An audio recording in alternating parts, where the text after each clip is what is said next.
नमस्कार दोस्तों, आपका स्वागत है। आज की हमारी कहानी है जैसी करनी वैसी भरनी। तन्वी पूरा दिन बिस्तर पर पड़ी रहती थी। उसकी आंखों से आंसू बहते रहते थे, लेकिन कुछ कह नहीं पाती थी। आज तन्वी को अपने ससुर की वो लाचारी याद आ रही थी जिसके लिए वह खुद जिम्मेदार थी। अब इसे लग रहा था बीमार तो कोई भी हो सकता है, लेकिन हमें उसकी देखभाल करनी चाहिए। उसे मरने के लिए अकेला नहीं छोड़ देना चाहिए। पत्नी की बीमारी से परेशान होकर आदित्य ने दूसरी शादी कर ली। दूसरी पत्नी के आने के बाद तन्वी को उसी टीन की सीट में रख दिया गया जहां कभी उसने अपने ससुर को रखा था। 70 वर्षीय श्रीमान देवव्रत शर्मा अपनी सादगी, विनम्रता और धार्मिक प्रवृत्ति के लिए पूरे समुदाय में सम्मानित थे। जीवन के इस पड़ाव पर वे अपने बड़े पुत्र आदित्य और उसकी पत्नी तन्वी के साथ अपने पुश्तैनी घर में रहते थे। देवव्रत की पत्नी का देहांत कई वर्ष पूर्व हो चुका था और उनकी बेटी सान्या, जो स्वभाव से मृदुभाषी और संवेदनशील थी, शहर में एक विद्यालय में शिक्षिका के रूप में कार्यरत थी। सान्या का विवाह एक मध्यम वर्गीय परिवार में हुआ था और वह अपने पति और बच्चों के साथ सुखमय जीवन व्यतीत कर रही थी। उनका बेटा आदित्य एक निजी कंपनी में प्रबंधक के पद पर काम करता था और अपने कार्य में व्यस्त रहता था। तन्वी एक आधुनिक विचारधारा की महिला थी जो अपने परिवार और बच्चों की देखभाल में लगी रहती थी। हालांकि वह अपने ससुर देवदत्त के प्रति उदासीन थी और उनसे दूरी बनाकर रखती थी। देवव्रत जी अपने पोते पोतियों से अत्यधिक स्नेह करते थे और उनके साथ समय बिताना उन्हें बहुत पसंद था। वे प्राय उन्हें धार्मिक कहानियां सुनाते, नैतिक मूल्यों का पाठ पढ़ाते और जीवन के महत्वपूर्ण सबक सिखाते थे। बच्चों के साथ उनका यह जुड़ाव उनके जीवन की ऊर्जा का स्रोत था। परिवार की दिनचर्या सामान्य रूप से चल रही थी। तभी एक बार देवव्रत जी को तेज बुखार आया। पूरे सप्ताह इसी तरह तेज बुखार और खांसी से पीड़ित रहे। उन्होंने डॉक्टर से दवा ली, लेकिन बुखार जाने के बाद भी उनकी खांसी जाने का नाम नहीं ले रही थी। वह बार बार खांसते रहते थे। जब डॉक्टर ने उनके मेडिकल टेस्ट कराए तो रिपोर्ट में उन्हें टीबी होने का पता चला। देवव्रत जी परेशान हो गए। यह समाचार सुनकर तन्वी भी चिंतित हो उठी। वह देवव्रत जी की बीमारी से चिंतित नहीं थी, बल्कि उसे अपने बच्चों के स्वास्थ्य की चिंता होने लगी थी, क्योंकि माना जाता है कि टीबी एक संक्रामक रोग है जो एक इंसान से दूसरे में फैल जाता है। अब तो तन्वी ने यह निर्णय कर लिया था कि देवव्रत जी को मुख्य घर से अलग रखा जाए ताकि बीमारी का संक्रमण रोका जा सके। उसने आओ देखा न ताओ और देवदत्त जी को घर की छत पर बने एक छोटे से टीन शेड में स्थानांतरित कर दिया। वहां उन्हें एक चारपाई, बिस्तर और खाना खाने के लिए एक पुरानी थाली, गिलास और एक पानी का जग दिया और सुबह शाम वही खाना देने लगी।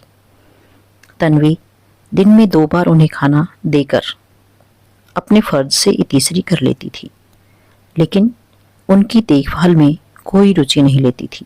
देवदत्त एक बहुत ही समझदार व सहनशील इंसान थे। अपने उम्र और बीमारी के बावजूद परिस्थितियों से समझौता करते हुए धैर्यपूर्वक जीवन व्यतीत कर रहे थे। वे अपनी तकलीफों को छुपाते हुए हमेशा मुस्कुराते रहते थे ताकि परिवार पर बोझ न बने। लेकिन धीरे धीरे उनकी शारीरिक शक्ति कम होने लगी थी और खांसी भी बढ़ गई थी। वह पूरा दिन खांसते रहते थे। कुछ दिन तो बहू ने खाना व दवाई समय पर दी, लेकिन थोड़े दिन बाद ही वह लापरवाही करने लगी और जब मन करता उन्हें डांट देती थी। क्या बाबूजी, पूरा दिन खांसते रहते हो और कोई काम नहीं है क्या? बेचारे देवव्रत जी क्या करते? चुपचाप बहू के ताने सुन लेते और अकेले बैठे रहते। अब तो यह हालत हो गई थी कि बहू अपने बच्चों को भी उनके आसपास नहीं आने देती थी और खाने के लिए भी जो बासी सूखा होता था उनकी थाली में रखकर आ जाती थी। कई बार ऐसा होता था कि रोटी बासी होने के साथ साथ सूखी होती थी। देवव्रत जी किसी तरह उसे पानी में डुबोकर नरम करते थे और फिर उसे खा लेते थे।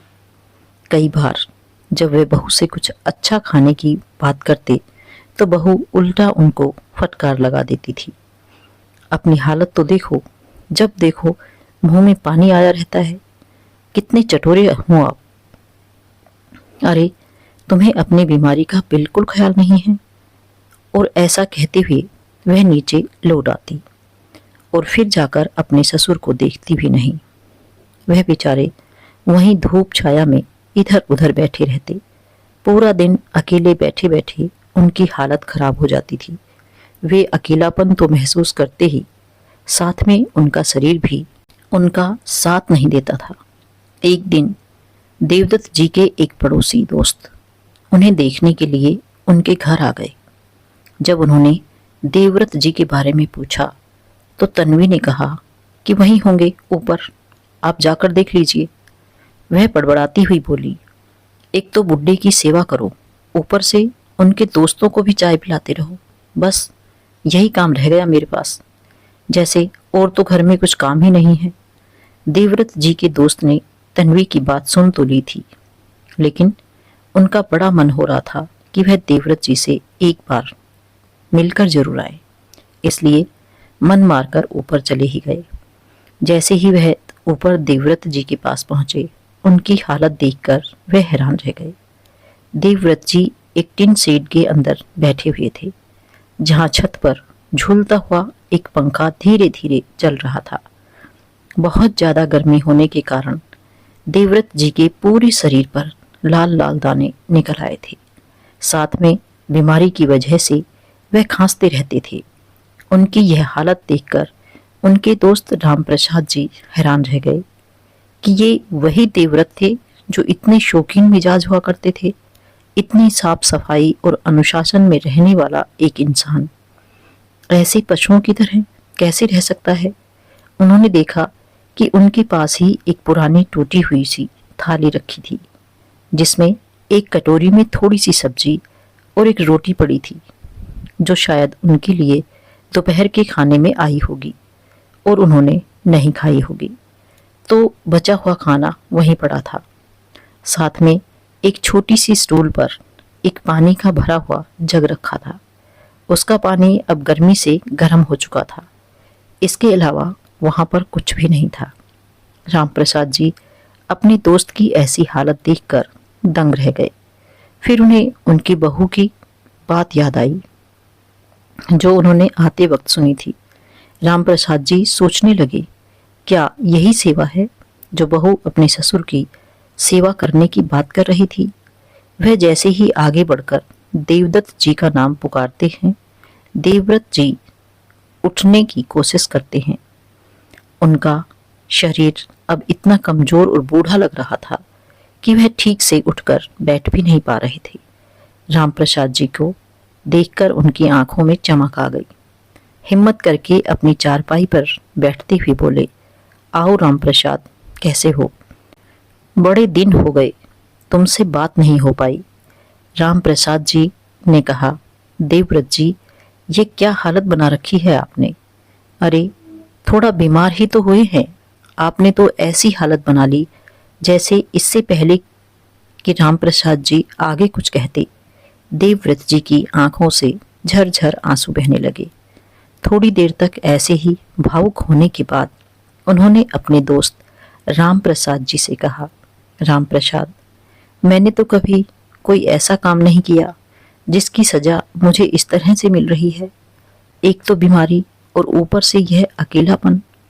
तभी रामप्रसाद जी ने उनकी हिम्मत बढ़ाते हुए कहा, देवव्रत, यह सब किस्मत का खेल है, किसके साथ कब क्या हो जाए कुछ नहीं पता। थोड़ी देर देवव्रत जी के पास बैठकर रामप्रसाद जी वापस लौट जाते हैं, लेकिन तन्वी ने उनसे पानी तक नहीं पूछा। उल्टा अब तो जब उनका कोई दोस्त उनसे मिलने आ जाता तो उनको डांट देती। क्यों रोज रोज आकर आप उन्हें परेशान करते हैं? आपको पता है कि वो बीमार हैं। एक दिन देवव्रत जी की बेटी सान्या अपने पिता से मिलने आती है। जब वे घर पहुंची तो तन्वी ने उसे बताया कि देवव्रत अपने किसी मित्र के घर गए हैं। लेकिन तभी सान्या ने ऊपर से अपने पिता की खांसी की आवाज सुनी। उसे संदेह हुआ और वह छत पर गई। तन्वी भी उसके साथ साथ ऊपर पहुंच जाती है। उसके पिता, जो कभी परिवार का स्तंभ थे, आज एक कोने में उपेक्षित पड़े थे। वहां पहुंचकर अपने पिता की इतनी दयनीय हालत को देखकर वह अत्यंत व्यथित हो उठी। उसकी आंखों में आंसू आ गए। उसने कहा, पापा, आप यहाँ और इस हालत में, आप इतनी गर्मी में यहाँ क्यों बैठे हैं? नीचे क्यों नहीं हैं? सान्या की बात सुनकर देवव्रत जी की आंखों से झरझर आंसू बहने लगे। उसने कहा, बेटा, अब यही मेरा ठिकाना है। मुझे टीबी हुई है ना, और यदि मुझसे यह बच्चों में फैल गई तो इसलिए अच्छा है कि मैं यहाँ एकांत में पड़ा रहूं। लेकिन पापा, टीबी होने का मतलब ये तो नहीं कि आपको जानवरों की तरह यहाँ फेंक दिया जाए। तभी तन्वी कहती है, सान्या, तुम कैसी बात कर रही हो? तुम तो पढ़ी लिखी हो। क्या तुम्हें नहीं पता टीबी एक संक्रामक रोग है और वह साथ रहने वाले लोगों को हो सकता है। लेकिन भाभी, यदि संक्रामक रोग है तो उसका इलाज करवाइए, उनकी देखभाल करिए। इस तरह से इन्हें यहाँ अकेले छोड़ देने से तो रोग ठीक नहीं हो जाएगा ना। तभी तन्वी झल्लाकर बोली, हाँ, जैसे हम तो कुछ कर ही नहीं रहे हैं। इतनी ही सेवा करनी है तो तुम करके देख लो। आखिर तुम्हारे भी तो पिता हैं। एक तो इनकी बुढ़ापे में सेवा करो और ऊपर से ताने सुनो। सान्या ने कहा, भाभी, मैंने तो बस इतना कहा है कि इनकी देखभाल की जरूरत है। आप बात को कहां से कहां ले जा रही हैं? हाँ हाँ, मैं सब जानती हूँ तुम क्या कहना चाहती हो। सान्या अपने पिता देवव्रत जी की दयनीय स्थिति देखकर व्यथित हो उठी। उसने निश्चय किया कि वह अपने पिता की देखभाल स्वयं करेगी। अगले दिन से सान्या नियमित रूप से अपने पिता के पास आने लगी। वह उनके लिए स्वच्छ वस्त्र लाती, भोजन स्वयं बनाकर परोसती और उनके साथ समय बिताती।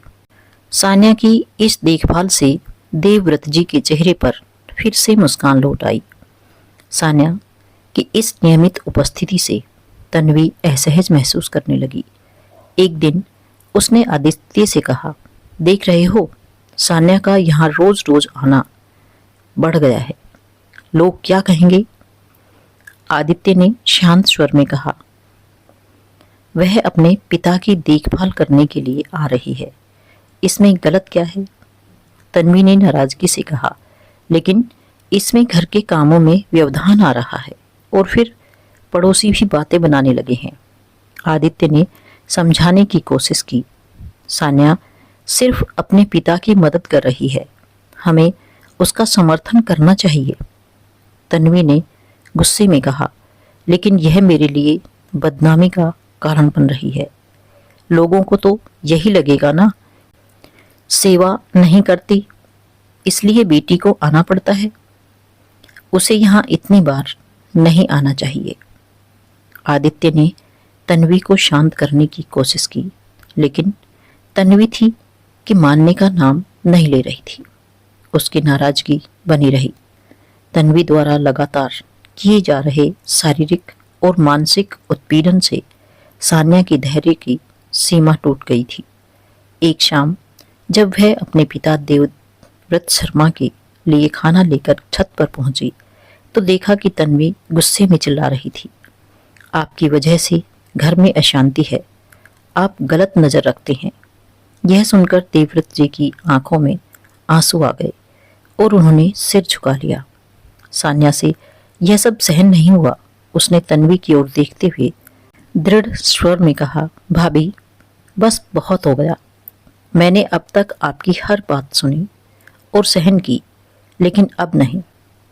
पापा ने हमेशा इस परिवार के लिए सब कुछ किया और बदले में उन्हें यह फल मिल रहा है। तन्वी ने तिरस्कार भरी नजरों से सान्या को देखा और व्यंग से बोली, तो क्या करोगी तुम? अपने पापा को यहां से ले जाओगी? सान्या ने बिना हिचकिचाए उत्तर दिया, हाँ, यही करूंगी। पापा इस अपमान के हकदार नहीं हैं। मैं उन्हें अपने साथ ले जाऊंगी, जहां वे सम्मान और प्यार के साथ रह सकें। देवव्रत ने कांपती आवाज में कहा, बेटी, मैं नहीं चाहता कि मेरे कारण कोई विवाद हो। सान्या ने उनके हाथ थामते हुए कहा, पापा, यह विवाद नहीं, आपका अधिकार है। चलिए, हम इस घर से चलते हैं जहां आपका सम्मान नहीं है। आदित्य, जो अब तक चुप था, ने हस्तक्षेप करते हुए कहा, सान्या, तुम भावनाओं में बह रही हो। सोचो, समाज क्या कहेगा? सान्या ने दृढ़ता से उत्तर दिया, भैया, समाज से पहले परिवार आता है। जब परिवार ही अपने सदस्यों का सम्मान नहीं करेगा तो समाज की परवाह क्यों करें? तन्वी ने क्रोध में कहा, जाओ, ले जाओ अपने पिता को, देखती हूं कब तक संभालती हो। सान्या ने शांत लेकिन दृढ़ स्वर में कहा, भाभी, प्यार और सम्मान से देखभाल की जाती है, बोझ समझकर नहीं। मैं पापा की देखभाल पूरे दिल से करूंगी। देवव्रत ने अपनी बेटी की आंखों में विश्वास और साहस देखा। उन्होंने महसूस किया कि अब समय आ गया है कि वे अपनी बेटी के साथ नए जीवन की शुरुआत करें। उन्होंने धीरे से कहा, ठीक है बेटी, मैं तुम्हारे साथ चलूंगा। सान्या ने मुस्कुराते हुए उनका हाथ थामा और घर से बाहर निकल गई। इस प्रकार सान्या अपने पिता को अपने घर ले आई, जहां उसने उनकी देखभाल में कोई कसर नहीं छोड़ी। वह उन्हें समय पर दवाई देती, अच्छा खाना बनाकर खिलाती और उनका पूरा ध्यान रखती। देवव्रत की सेहत में सुधार होने लगा और उनके चेहरे पर फिर से संतोष और खुशी की झलक दिखाई देने लगी। एक दिन देवव्रत जी ने एक एक फाइल सान्या के हाथ में देते हुए कहा, सान्या, इसे संभाल कर रखना, बहुत जरूरी कागजात हैं जो फ्यूचर में बहुत काम आएंगे। सान्या ने जब उन कागजों के बारे में जानना चाहा तो देवव्रत जी ने इतना ही कहा, बस फिलहाल इन्हें संभाल कर रखो, जब वक्त आएगा मैं सब बता दूंगा। समय ऐसे ही बीता जा रहा था और करीब 1 महीना होने को आया था, लेकिन सान्या की भाई भाभी ने एक बार भी आकर अपने पिताजी की सेहत के बारे में नहीं पूछा था। एक दिन अचानक देवव्रत जी की हालत खराब हो गई और उन्हें अस्पताल में एडमिट करवाया गया, लेकिन उन्हें बचाया नहीं जा सका और उनकी मौत हो गई। सान्या ने अपने भाई को फोन करके खबर दी कि पापा जी नहीं रहे, लेकिन आदित्य और तन्वी उनकी क्रियाक्रम पर भी नहीं पहुंचे। आदित्य आना चाहता था, लेकिन तन्वी ने यह कहकर मना कर दिया कि जब जीते जी हमें छोड़कर बेटी के साथ चले गए तो अब हमारा वहां जाने का क्या फायदा। मैं वहां नहीं जाने वाली। यदि आपको लोगों के ताने सुनने हैं तो आप जा सकते हो। और आदित्य अपने पिता से आखिरी बार मिलने तक नहीं आया।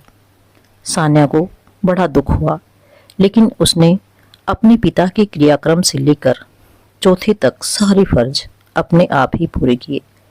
पापा को गुजरे हुए 1 महीना हो गया था। एक दिन सान्या ने उस फाइल को निकाल कर देखा कि ऐसा इस फाइल में क्या है जो पापा मुझे देकर चले गए और कुछ बता भी नहीं पाए।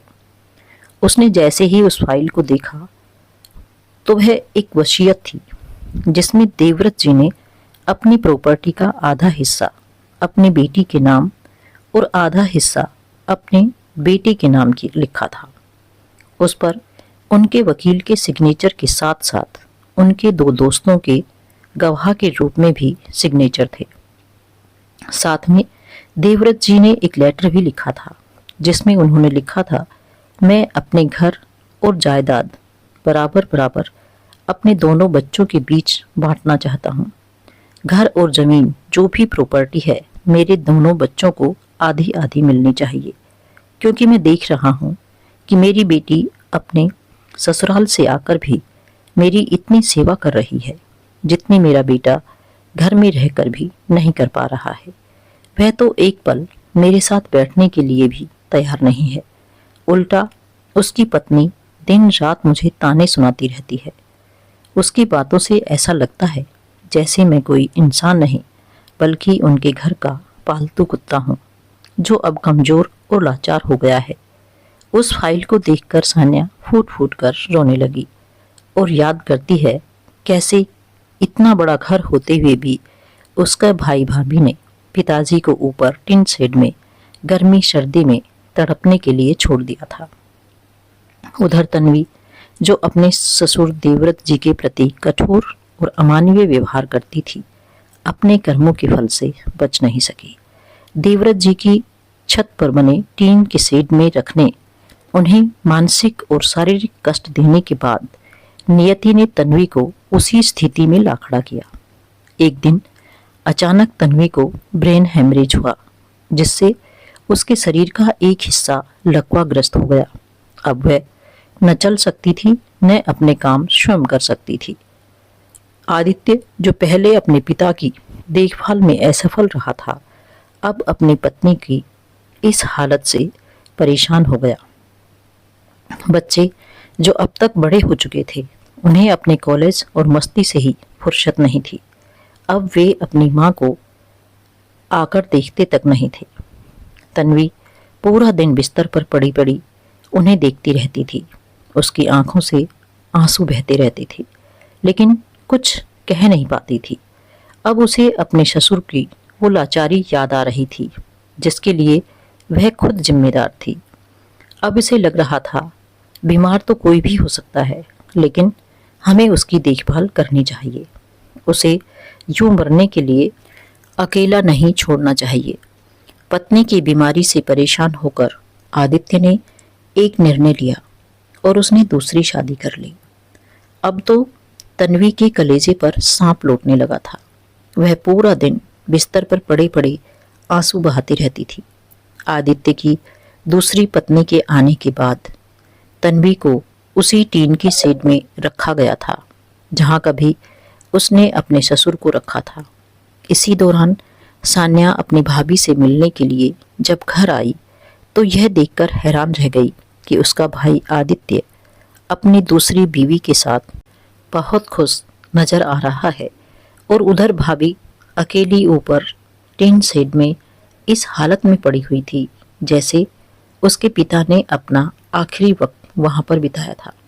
तन्वी को देखकर सान्या की आंखों में आंसू आ गए और उसने बस इतना कहा, भाभी, कर्मों की सजा सबको मिलकर रहती है।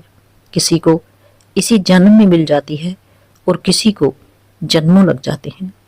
इतना कहकर सान्या ने अपने भाई को वह वसीयत दिखाई और आधी प्रॉपर्टी की डिमांड रखी। आदित्य, जो अब तक यह मानकर चल रहा था कि वह अकेला सारी प्रॉपर्टी का मालिक है, अब उसका आधा हिस्सा उसकी बहन का हो गया था। आदित्य के दोनों बेटों ने आदित्य की प्रॉपर्टी में अपना हिस्सा ले लिया था, क्योंकि उनकी माँ इस हालत में नहीं थी कि वह कुछ कह सके और उनके पिता दूसरी शादी कर चुके थे। अब आदित्य के पास कुछ ना होने की वजह से उसकी नई पत्नी भी घर छोड़कर जा चुकी थी। कहीं ना कहीं आदित्य को भी अपने कर्मों की सजा भोगनी पड़ी थी, क्योंकि देवव्रत जी की इस हालत की जिम्मेदार अकेली तन्वी नहीं थी, बल्कि आदित्य भी बराबर का हकदार था, जिसे आज अपने किए की सजा मिल गई थी। हिंदू धर्म में कर्म का सिद्धांत यह बताता है कि हमारे प्रत्येक कार्य का एक परिणाम होता है और हम अपने कर्मों के फल से बच नहीं सकते। तन्वी के कठोर व्यवहार और अपने ससुर देवव्रत जी के प्रति किए गए अन्याय का प्रतिफल उसे अपने जीवन में ही भुगतना पड़ा। प्रीति ने अपने पिता देवव्रत शर्मा को अपने साथ रखकर उनकी सेवा की, जिससे उनका जीवन सुखमय हो गया। तो दोस्तों, यह थी आज की हमारी कहानी। आपको कैसी लगी कमेंट करके जरूर बताएं और यदि आप मेरे चैनल पर नए हैं तो इसे सब्सक्राइब भी जरूर कर लें। धन्यवाद।